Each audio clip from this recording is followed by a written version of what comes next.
Nanguha lang daw ng mangga ang Chinese na ito kaya siya nasa labas ng Pogo compound sa Porac, Pampanga. Pero nagduda ang mga pulis kaya inimbitahan siya. Kalaunan lumabas na isa siya sa mga umano'y torturer ng mga Pogo worker dito. Nagtatrabaho siya dito sa illegal Pogo Hub na ito.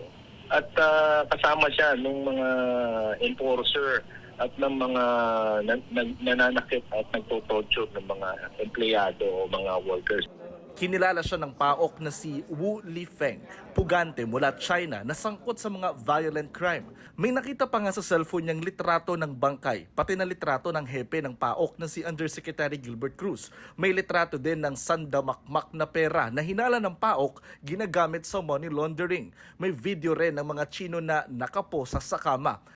Ayon pa sa PAOK, isa ang Chinong ito sa mga nakatakas noon sa ni-raid na Pogo sa Bamban, Tarlac. Sa paghalughog ng CIDG sa iba pang gusali, may nakita silang 3 malalaking sachet ng hinihinalang shabu sa tulugan ng mga Pogo worker. Sa kalapit na kwarto, may nakita namang mga bakas ng dugo sa sahig, kumot at damit.